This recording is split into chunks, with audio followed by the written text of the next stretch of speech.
শনিবার সকাল থেকেই আওয়ামী লীগ নিষিদ্ধের দাবিতে স্লোগানে প্রকম্পিত রাজধানীর শাহবাগ চত্বর। বেলা ৩টার পর থেকে ছাত্র জনতার এই গণ অবস্থান কর্মসূচির দ্বিতীয় দিনে রাজনৈতিক দল ছাড়াও যোগ দেন বিভিন্ন শ্রেণী পেশার মানুষ। আওয়ামী লীগ আমলে সংঘটিত খুন, গুমসহ মানবতার বিরোধী নানা অপরাধের ফিরিস্তি তুলে ধরে দলটিকে নিষিদ্ধের দাবি জানান আন্দোলনকারীরা।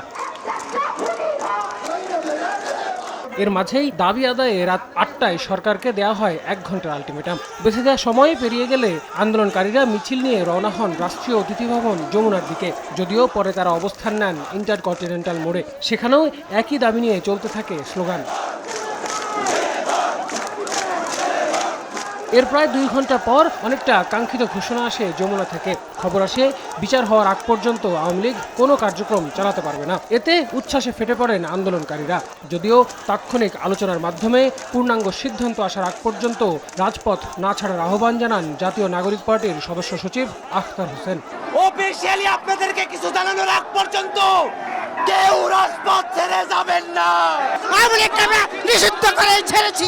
এটা ছিল আমাদের দলের আকাঙ্ক্ষার প্রথম একটা বিষয়। আওয়ামী লীগ নিষিদ্ধ হয়েছে, এর জন্য আমরা খুবই আনন্দিত।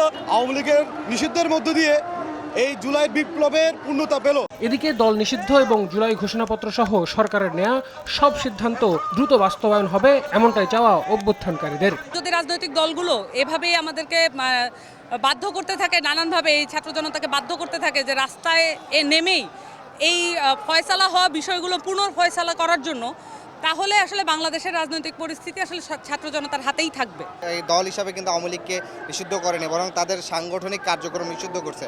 আমরা মনে করি অতি দ্রুত বিচারিক প্রক্রিয়ার মাধ্যমে দল হিসাবে আওয়ামী লীগকে নিষিদ্ধ ঘোষণা করতে হবে।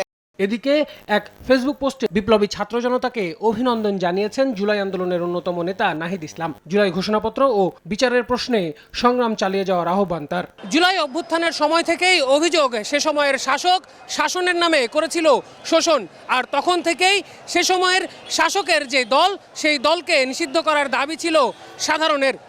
আর সেই জায়গা থেকে আজকের এই আন্দোলনের পরে এই খুশি বলে দেয় কতটা চাওয়া ছিল এইখানকার যারা আন্দোলনকারী রয়েছেন তাদের মধ্যে। আল আমিন তুষার, সময় সংবাদ, ঢাকা।